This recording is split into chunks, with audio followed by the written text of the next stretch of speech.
Bismillahirrahmanirrahim. Assalamualaikum warahmatullahi wabarakatuh.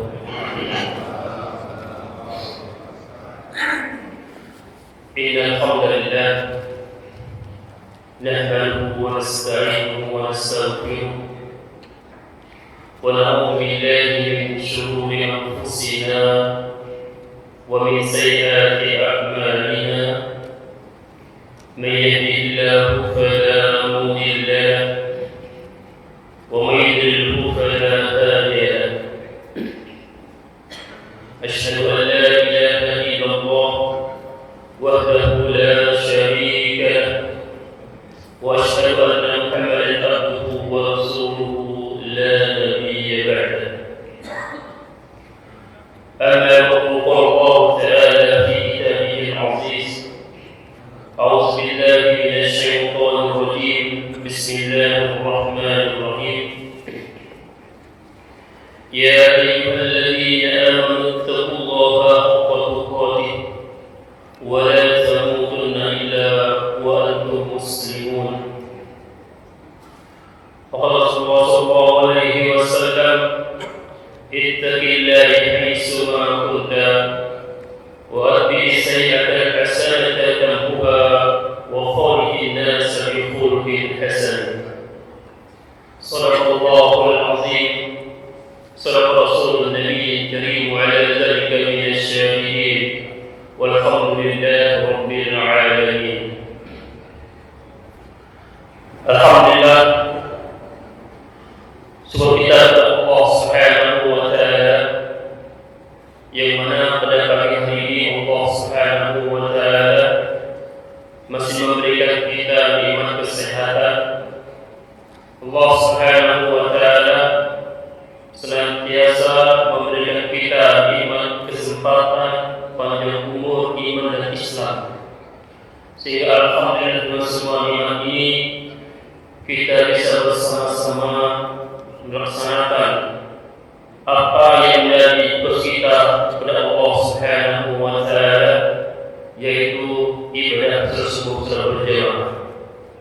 Mudah-mudahan langkah kita, amal ibadah kita pada pagi hari ini diterima oleh Allah Subhanahu wa taala. Amin ya rabbal alamin. Salawat dan salam atas kita, qudwah kita, uswah kita, baginda Nabi Muhammad sallallahu alaihi wasallam. Mudah-mudahan kita sebagai umatnya mendapatkan syafaatnya pada hari kiamat. Amin ya rabbal alamin. Hadirin jemaah rahimakumullah, sebelum kita masuk ke tema, izinkan saya memperkenalkan diri saya sebentar. Karena alhamdulillah di sini saya mewakili sahib saya, sahabat kerja saya sejati yang beliau lagi umrah, insyaallah sudah berangkat.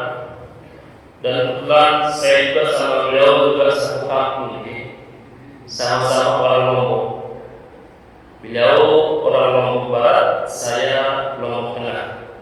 Alhamdulillah saya sama beliau sudah lama berkenalan, bersahabat, bahkan saya sama beliau satu kampus sama beliau. Jadi kami seperti biasa ketika saya lagi gak ada jadwal, kami menggantikan beliau saling berdoa, insyaallah.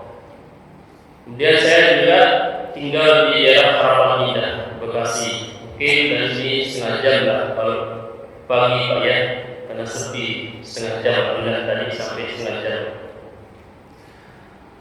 Alhamdulillah, insyaallah pada pagi hari ini kita akan membahas tema yang sangat menarik yang insyaallah semoga menjadi bahan pelajaran evaluasi bagi kita semuanya. Adapun tema kita pada pagi hari ini adalah kriteria manusia yang Allah rindukan. Ciri-ciri manusia yang Allah sangat cintai, yang Allah sangat rindukan. Dalam Al-Quran surah Al-Imran ayat 36 Allah Subhanahu wa taala berfirman, A'udzu billahi minasyaitonir rajim. Qul in kuntum tuhibbunallaha fattabi'uni yuhibbukumullah wa yaghfir lakum dzunubakum wallahu ghafurur rahim. Yang artinya adalah, katakanlah wahai Muhammad kepada Allah Subhanahu wa taala, Qul in kuntum, katakanlah wahai Muhammad kata Allah, in kuntum tuhibbunallah, jika kalian semua mencintai Allah, fattabi'uni, maka ikutilah aku. Aku di sini siapa? Nabi Muhammad sallallahu alaihi wasallam.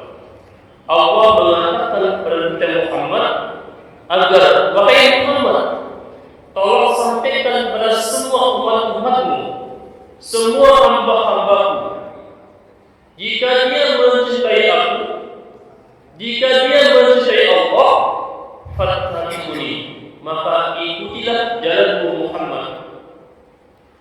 Ketika umatmu mengikuti jalanmu Muhammad, yuhibbukumullah, maka Allah akan mencintai kita semuanya. Bukan cinta saja, tapi yaghfir lakum dzunubakum, Allah pun akan mengampuni dosa-dosa kita. Subhanallah, Bapak Ibu sekalian. Kalau kita ikuti Nabi Muhammad SAW, Allah akan mencintai kita, bahkan Allah akan ampuni dosa-dosa kita. Jelas dalam Al-Quran. Yuhibbukumullah wa yaghfir lakum dzunubakum. Allah akan mencintai kalian semuanya, dan Allah pun pasti akan mengampuni dosa-dosa kalian. Hadirin rahimahullah, inilah balasan dari Allah Subhanahu wa taala bagi siapa? Bagi hamba-hamba yang mencintai, mengikuti perintah Rasulullah sallallahu alaihi wasallam. Maka apa? Kita sebagai umatnya harus mengikuti jejak beliau, harus mengikuti perilaku beliau, harus mengikuti cara beliau bermuamalah, cara beliau beribadah kepada Allah Subhanahu wa taala. Baik hablum minallah, hablum minan nas. Karena ini besar sekali nilainya dari Allah Subhanahu wa taala. Jika kita mengikuti perintah-perintah Rasulullah SAW, maka apa sulitnya kita sebagai umatnya? Apa sulitnya kita sebagai umatnya untuk mengikuti anjuran-anjuran Nabi Muhammad SAW, baik dalam beribadah, dalam bermuamalah, dalam berkomunikasi, dalam bersosial masyarakat. Subhanallah, sangat mulia akhlaknya, sangat mulia sifat-sifatnya. Seperti apa? Allah menggambarkan dalam Al-Quran, wa innaka la'ala khuluqin 'azim, kata Allah Subhanahu. Wahai Muhammad, sungguh engkau memiliki akhlak yang sangat mulia. Hadis rahimahullah, Allah saja memuji Muhammad subhanallah. Allah memuji Muhammad, Nabi kita Muhammad, wa innaka la'ala khuluqin 'azim, kata Allah dalam Al-Quran. Sungguh engkau Muhammad memiliki budi pekerti yang sangat mulia. Allah saja memuji yang demikian Muhammad. Masa kita sebagai umatnya tidak mengikuti Nabi Muhammad SAW? InsyaAllah, kalau kita ikuti perilaku beliau, sifat beliau, cara dia bermuamalah, beribadah, berkomunikasi sosial, maka Allah akan cinta sama kita, dan Allah pasti akan mengampuni dosa-dosa kita. Mudah-mudahan kita bisa mengikuti jejak beliau. Amin ya rabbal alamin. Hadirin rahimahullah, ketika hamba Allah Subhanahu wa taala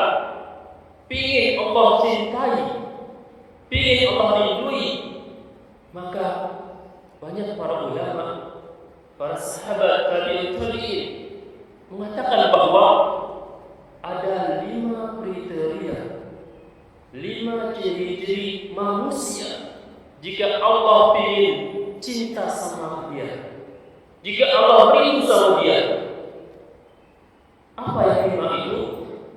Yang pertama adalah kalau kita sebagai hamba Allah ingin Allah cinta sama kita, Allah rindu sama kita, maka kita sebagai hamba Allah, sebagai makhluk Allah harus memiliki rasa mahabbah dalam diri kita. Mahabbah dalam diri kita. Apa itu mahabbah? Mahabbah itu adalah rasa yang mendalam, perasaan yang sangat mendalam. Untuk apa? Untuk cinta dan peduli sesama makhluk Allah Subhanahu wa ta'ala.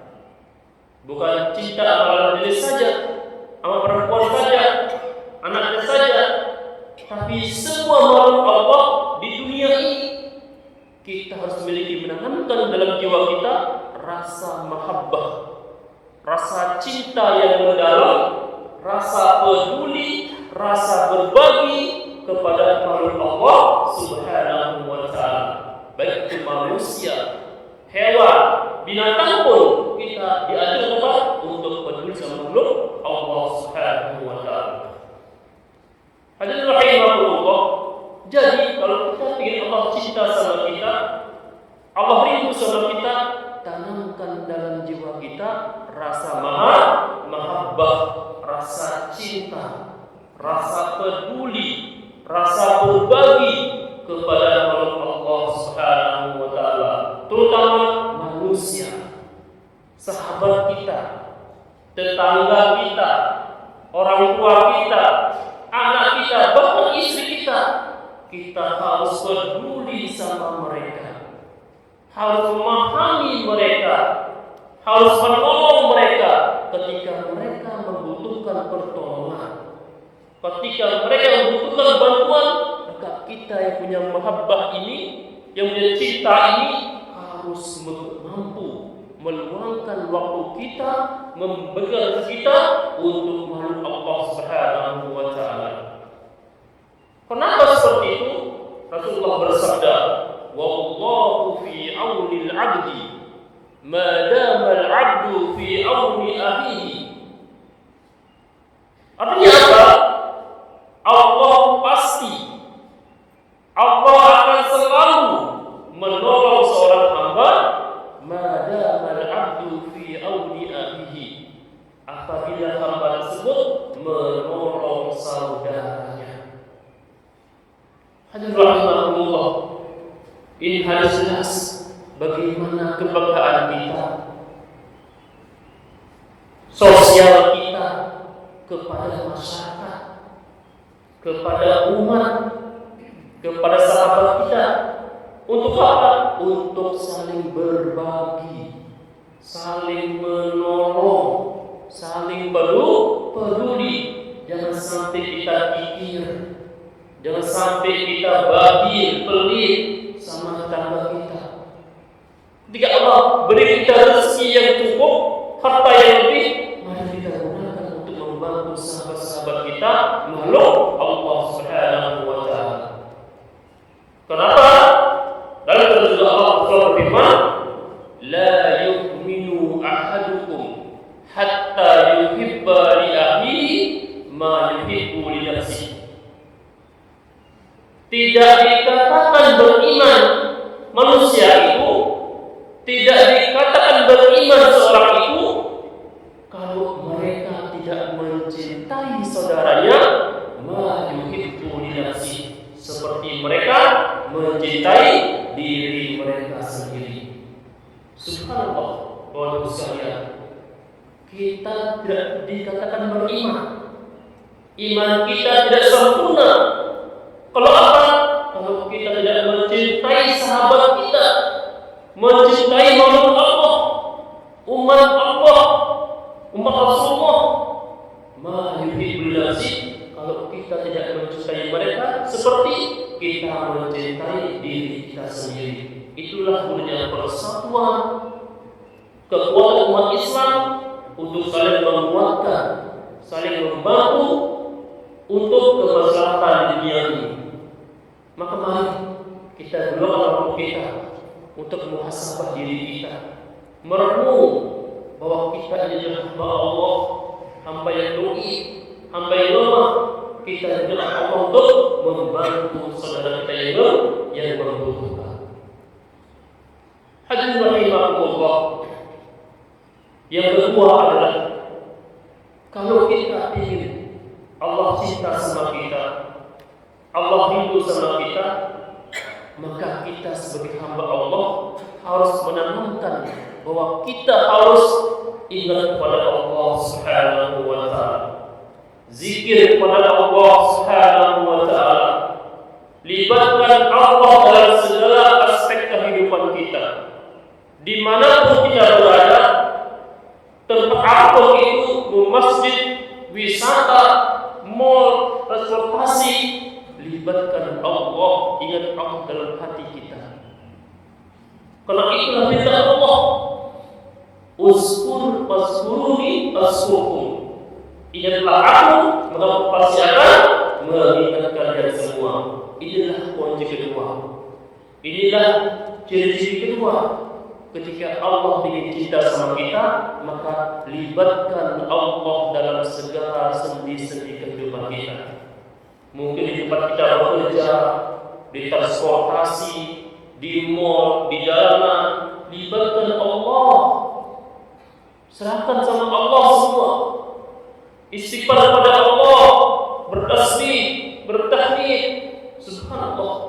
Biar apa? Biar dekat sama Allah. Biar Allah cinta sama kita.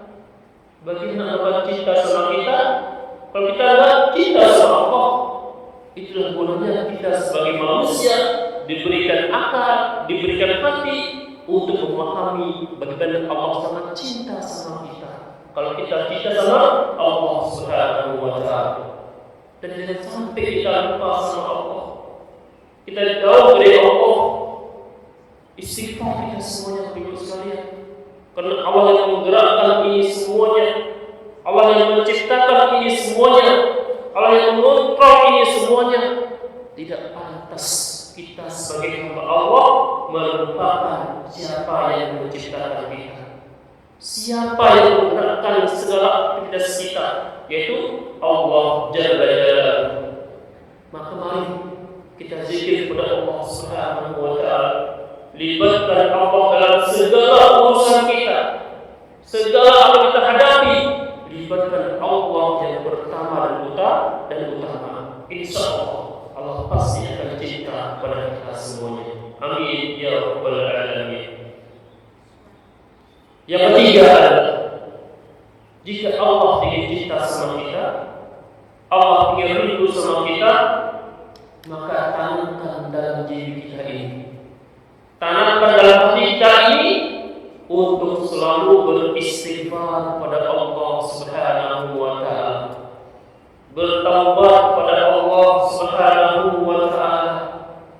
Bapak Ibu sekalian, kita ini manusia, pasti banyak dosa kita, pasti banyak hilaf kita, pasti banyak kemaksiatan kita. Bahkan setiap hari kita salah ucap, salah berbuat, salah tingkah laku. Maka kita tidak pantas sebagai manusia yang banyak dosa, banyak maksiat, tidak beristighfar kepada Allah Subhanahu wa ta'ala. Allah membuka pintu-pintu taubatnya, Allah membuka pintu-pintu keberkahannya kepada kita semua, asal kita mau bertaubat kepada Allah Subhanahu wa ta'ala. Rasulullah SAW bersabda, kullu ibni Adam khata' wa khairu khata'in at-tawwabun. Setiap anak Adam, setiap manusia adalah tempatnya dosa, tempatnya salah, tempatnya hilaf. Wa khairu khata'in at-tawwabun. Dan sebaik manusia yang salah adalah orang-orang yang bertaubat kepada Allah Subhanahu Dari Bapak Ibu sekalian, mari kita masih ada kesempatan, kita masih ada umur, ada peluang. Mari bertobat kepada Allah Subhanahu wa Ta'ala. Kenapa Allah selalu membuka pintu-pintu taubatnya kepada kita semuanya? Jangan sampai dosa kita banyak, kita banyak maksiat, banyak berdusta, bohongin orang, korupsi, berbuat zalim, tapi kita enggan bermohon doa kepada Allah Subhanahu wa Ta'ala. Kita enggan taubat kepada Allah Subhanahu wa Ta'ala. Na'udzubillah, summa na'udzubillah min dzalik. Hadirin rahimakumullah, ingat, syaitan selalu mengawasi kita. Syaitan selalu memantau kita, mengganggu kita dimanapun kita berada. Kenapa? Itu tugas syaitan. Ngapain? Biar kita jauh dari Allah Subhanahu wa Ta'ala. Biar kita tidak mau bertobat atas dosa-dosa kita. Itulah tugas syaitan. Kenapa seperti itu? Karena jelas Allah mengatakan dalam Al-Quran, "Asy-syaitanu ya'idukumul faqra wa ya'murukum bil fahsya." Syaitan itu adalah selalu menjanjikan kepada manusia, menjanjikan kepada semua hamba-hamba Allah untuk takut miskin, untuk selalu frustasi, selalu bisnis dalam hidup. Itulah tugas syaitan. Biar apa? Biar kita jauh dari Allah, lupa sama Allah, dan mengeluh terus. Itulah tugas syaitan. Biar apa? Biar dia memiliki teman nanti di neraka. Selalu mengganggu manusia, biar manusia jadi pesimis, tidak mau sholat, tidak mau ibadah, tidak mau zakat, tidak mau sedekah. Itulah tugas syaitan. Karena jelas, as-syaitanu ya'idukumul faqra wa ya'murukum bil fahsya. Ketika manusia udah diganggu sama syaitan, jauh dari Allah, tidak mau zikir sama Allah, tidak mau ibadah, maka gampang bagi manusia wa ya'murukum bil fahsya, untuk berbuat kemaksiatan, untuk berbuat dosa, untuk berbuat kemungkaran. Karena bagi mereka gampang berbuat dosa. Kenapa? Syaitan sudah mengguli mereka, mengelilingi mereka untuk selalu jauh dari Allah Subhanahu wa Ta'ala.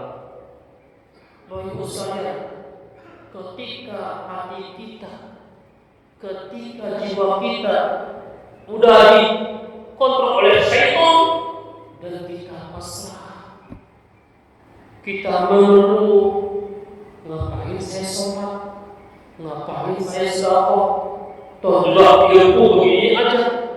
Itu Pak Ibu saya sudah berdoa sama Allah setiap hari, setiap saat, tapi Allah kabulkan doa saya.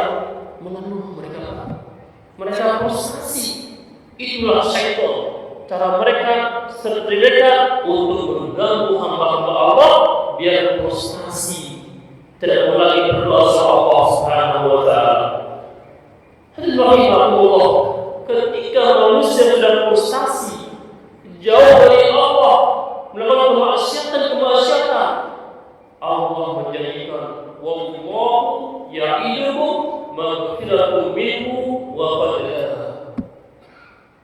Ketika manusia sudah tersesat, manusia sudah buntu, sudah bingung, banyak dosanya, banyak maksiatnya, Allah menjanjikan membuka pintu-pintu taubat kepada hamba-hambanya. Masya Allah, Allah mengurungkan keberkahan kepada hamba-hambanya.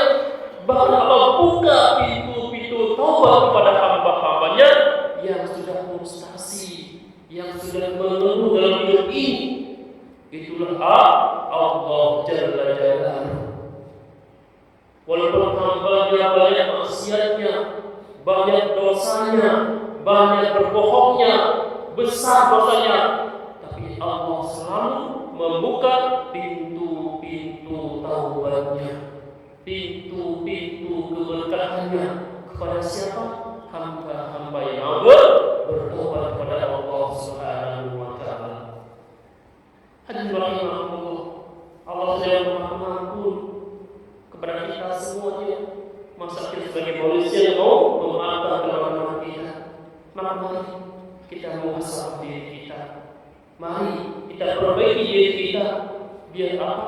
Biar selalu bertobat kepada Allah Subhanahu wa taala. Hadirin rahimahumullah, yang keempat adalah ciri-ciri manusia yang ketika Allah ingin cinta kepada hamba-Nya, maka mari ketika Allah berikan kita musibah, ketika Allah berikan kita ujian, Allah berikan kita ujian yang besar pun, maka mari kita jadikan sholat kita, jadikan sabar kita sebagai penolong kita.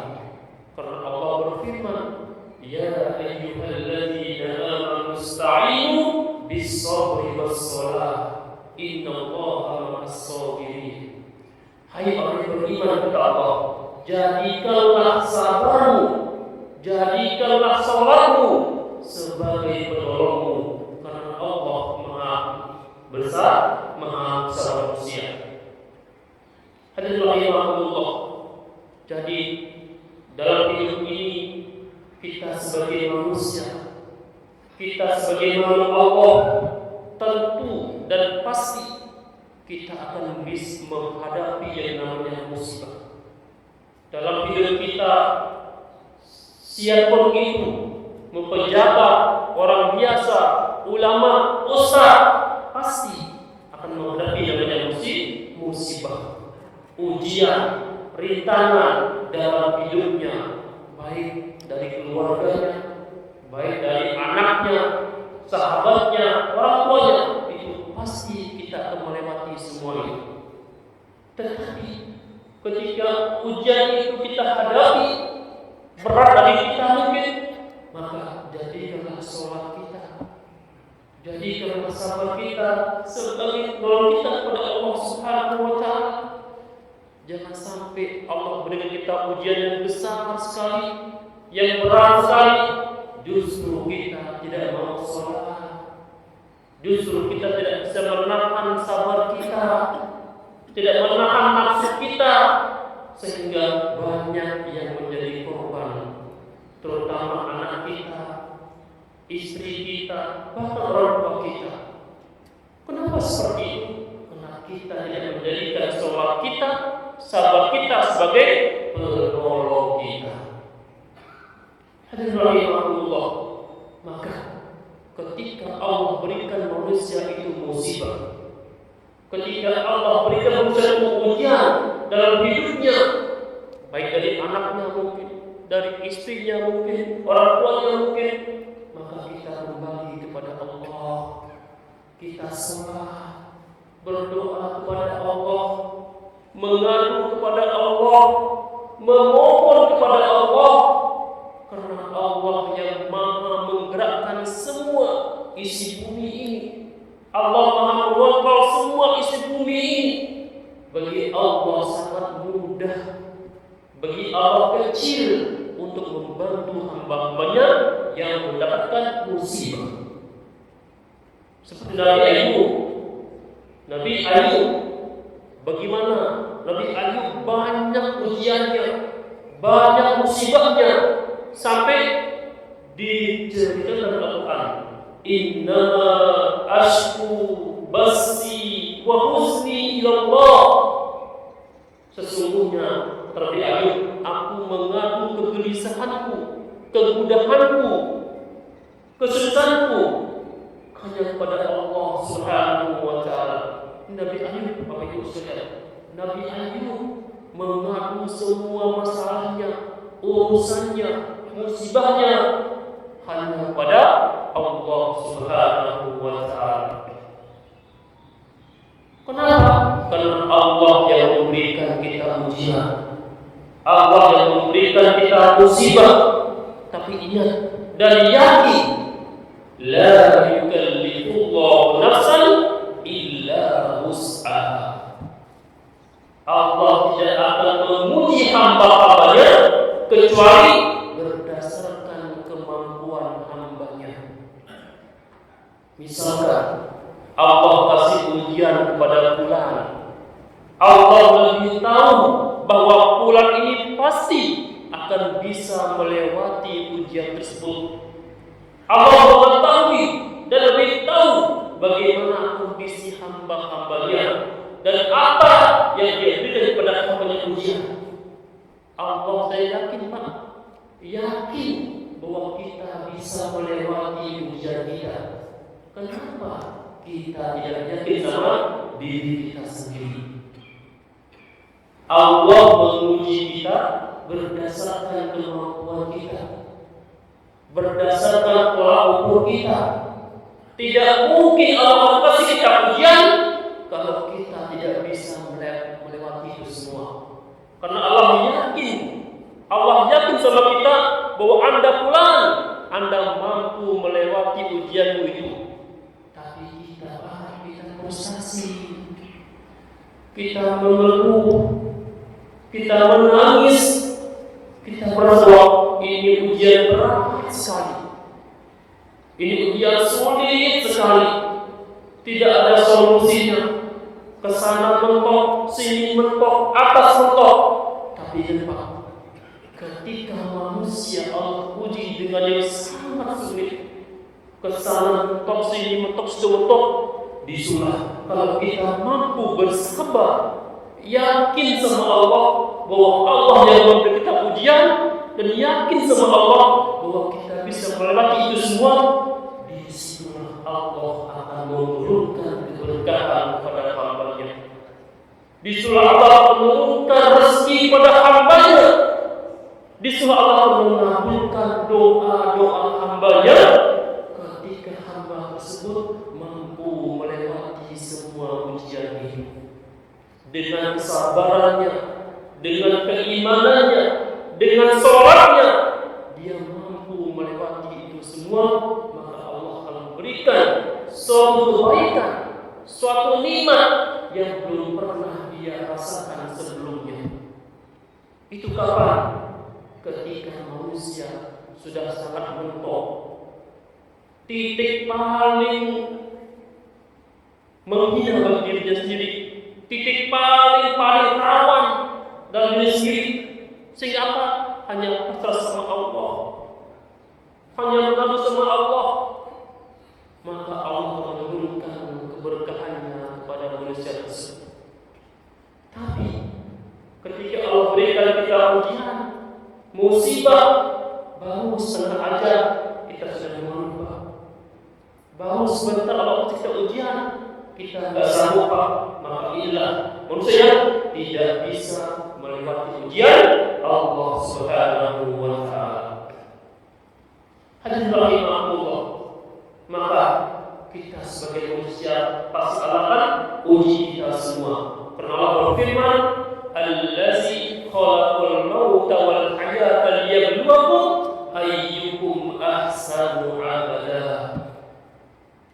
Allah menciptakan kematian, menciptakan kehidupan pada hambanya untuk menguji hambanya siapa yang paling bagus amal ibadahnya.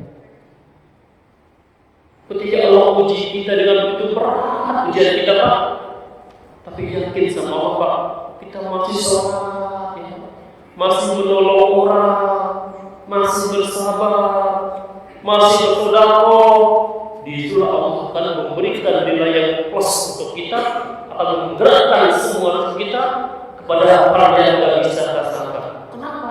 Karena kita mampu melewati semua ujian tersebut. Tapi Pak, banyak orang ketika Allah uji mereka dengan ujian berat pun, kecil pun, mereka tidak mampu, mereka pasrah, mereka tidak kuat. Sehingga apa? Yang awalnya sholat rajin, ya, rajin sholatnya, rajin zikirnya, rajin puasanya, Allah uji mereka dengan sebuah hal yang mungkin bagi mereka baik, mereka mengeluh, tidak mau sholat, tidak mau sholat lagi, tidak mau zikir lagi. Pak, inilah manusia Pak. Banyak seperti itu manusia Pak. Ada lagi manusia Pak. Mereka rajin berdoa sama Allah, ya Allah, berikan aku rezeki ya Allah. Ya Allah, berikan aku pekerjaan ya Allah. Ya Allah, berbuat soleh ya Allah. Mereka berdoa setiap hari, sholat setiap hari, zikir setiap hari. Ketika Allah kabulkan doanya, Allah berikan dia pekerjaan, Allah berikan dia anak, lupa sama Allah Subhanahu wa Ta'ala. Biasanya sholat rajin, Allah kasih pekerjaan, sibuk. Si pulang kemana ya? Biasanya dia jemaah terus di sini, masih bekerja. Pak, Bapak ada di mana ya? Aku jalan ke masjid. Lagi sibuk nih, banyak pekerjaan. Alhamdulillah. Meminta sama Allah, memohon sama Allah tiap hari sholat Pak. Apa orang jemaah, sosial jemaah.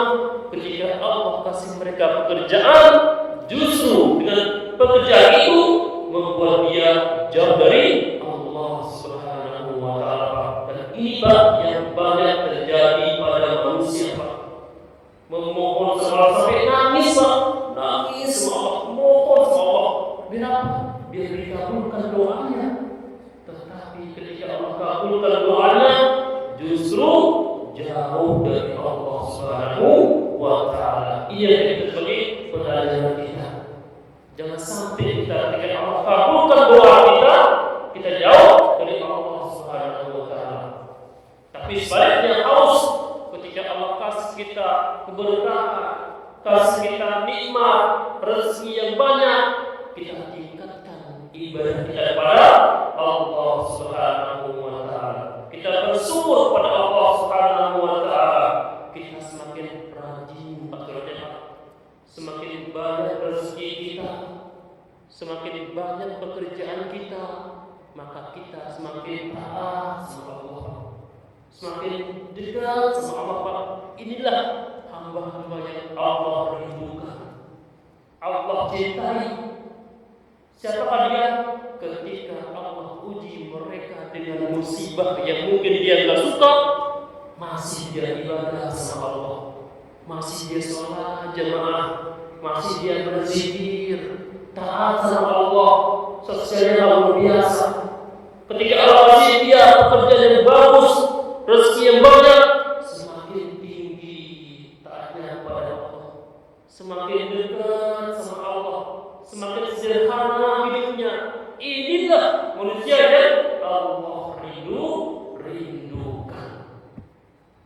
Tapi banyak orang kalau sibuk udah sibuk, jadi orang penting dari pejabat itu apa?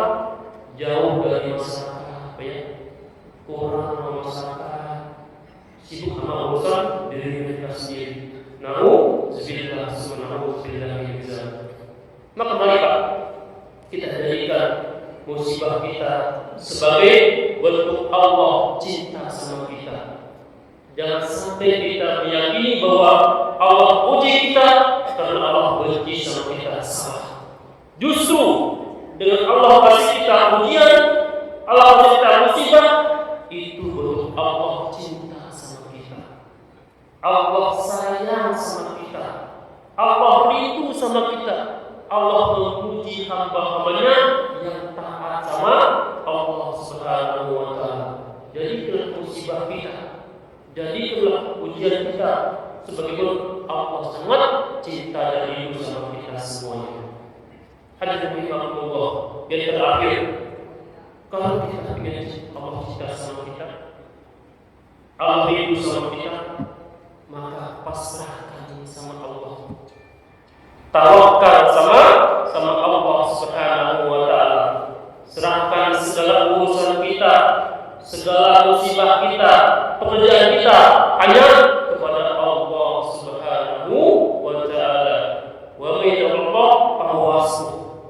Bertakwa sama Allah, tawakal sama Allah, maka Allah akan cukupkan cukupkan rezekinya, cukupkan hartanya. Inilah nilai plus dari Allah bagi hamba-hamba yang bertawakal kepada Allah Subhanahu wa taala. Hadirin rahimahullah, mungkin ini bisa disampaikan kepada jemaah semuanya. Mudah-mudahan apa yang dari tema kita pada hari ini kita mampu merealisasikan dalam hidup kita. Kita mampu memberikan contoh yang terbaik dalam keluarga kita, sahabat kita. Agar apa? Ketika Allah ingin cinta terhadapnya, kalau Allah ingin cinta sama kita, Allah ingin rindu sama kita, yang pertama adalah tanamkan bersama hamba dalam diri kita. Yang kedua adalah zikir kepada Allah. Libatkan Allah dalam segala aspek kehidupan kita. Libatkan dalam segala kerjaan kita. Libatkan Allah dalam segala urusan kita. Utamakan Allah. Jangan sampai kita mengutamakan manusia. Karena kalau kita minta sama Allah, berdoa sama Allah, Allah dengan gampang membuka hati-hati manusia untuk menolong kita. Yang ketiga adalah banyak bertobat kepada Allah Subhanahu wa taala. Kita ini banyak dosa, banyak hilang, maka justru kita harus banyak bertobat kepada Allah Subhanahu wa taala, karena Allah selalu membuka pintu-pintu taubatnya. Yang keempat adalah ketika kita ada masalah, ada musibah, baik itu musibah keluarga kita, orang tua kita, anak kita, maka jadikan sholat kita, doa kita, sabar kita sebagai penolong kita. Yang terakhir adalah kita harus selalu bertawakal kepada Allah Subhanahu wa taala. Serahkan semua urusan kita kepada Allah Subhanahu wa taala. Karena kalau siapa yang takut kepada Allah, Allah akan cukupkan di rezekinya. Mudah-mudahan kita mampu menjadi hamba-hamba yang bersabar, bertawakal kepada Allah Subhanahu wa taala. Amin ya rabbal alamin. Mungkin ada yang dari jemaah Bapak Ibu yang mungkin mau bertanya tentang tema kita pada hari ini, dipersilakan. Ada yang bertanya, silakan.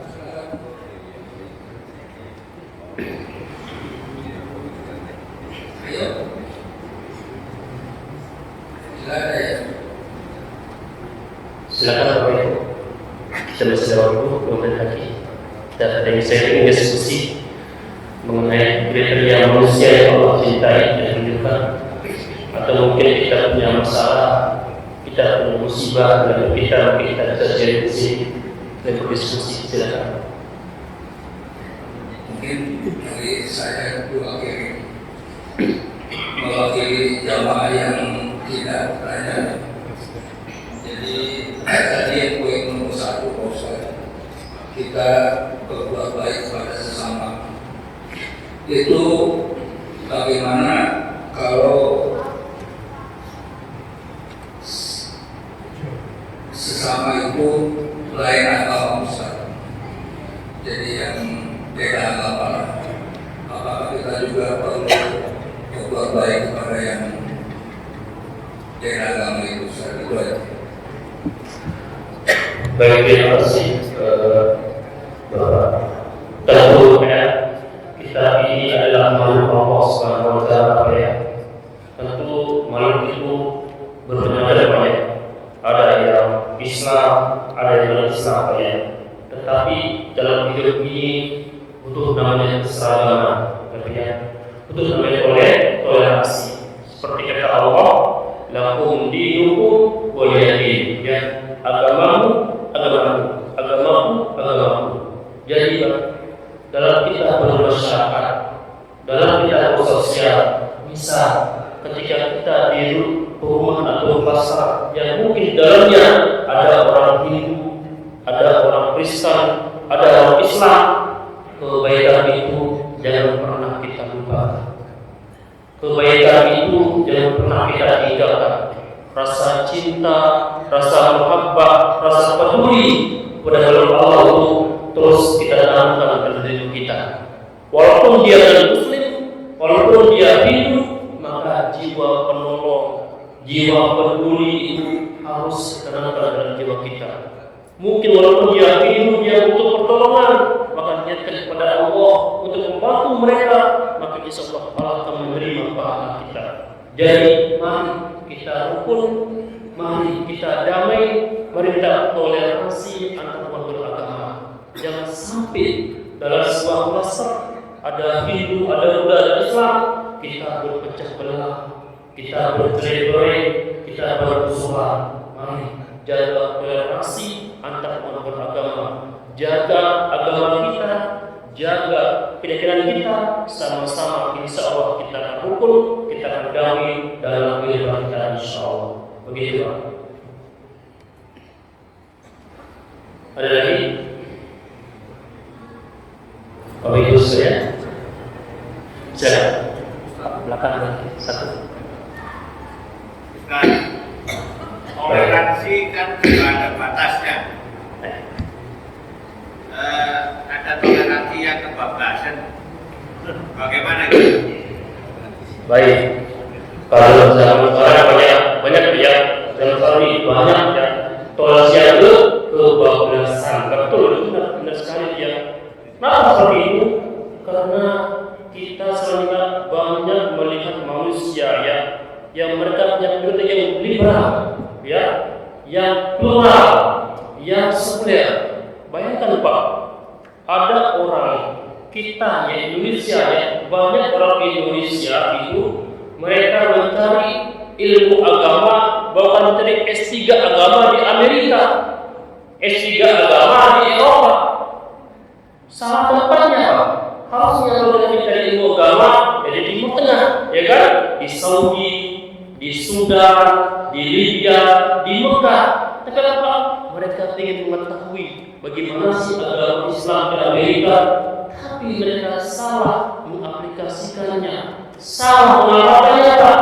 Agama yang didapatkan di Amerika itu dibawa ke Indonesia, sehingga apa? Muncullah namanya Islam liberal, Islam sekuler, Islam plural. Inilah yang apa? Yang sangat kita antisipasi Pak. Kenapa kita antisipasi? Karena ini adalah toleransi yang kebablasan dan Allah sangat murka sama orang Rasulullah. Kenapa? Karena dia melanggar undang-undang Al-Quran, melanggar koridor agama Islam. Sehingga apa? Sehingga mereka menentukan dalil semaunya, berputar semaunya berdasarkan logika mereka, berdasarkan pikiran mereka. Mari Pak, kita harus menjaga anak kita, menjaga cucu kita Pak. Dari apa? Dari pemahaman liberalisme, sekulerisme dan terusme. Kenapa? Sangat merajalela di Indonesia saat ini. Kita jaga apa? Dengan memasukkan ke pondok-pondok pesantren yang teruji, yang mengikuti as-sunnah Al-Quran dan hadis, insya Allah Pak. Karena semakin banyak orang manusia yang apa? Mereka toleransi itu di luar dalam kita, toleransinya itu di luar pemahaman kita. Yang kita lakukan itu seperti ini ya. Dari mana dasarnya? Ya kan? Apa hadisnya? Mereka tak punya dalil, punya dari pemikiran cara padi model berpikir. Sehingga apa? Ini kita yang kita antisipasi dalam hidup kita bermasyarakat. Terima kasih Pak, seperti itu. Cukup, baik, terima kasih karena sudah suruh. Mudah-mudahan apa yang kita belajar pada pagi hari ini Allah ampuni dosa-dosa kita, Allah berikan ilmu kepada kita, dan hamba-hamba yang bertakwa. Allahu iyyakum ajmain. Wassalamualaikum warahmatullahi wabarakatuh.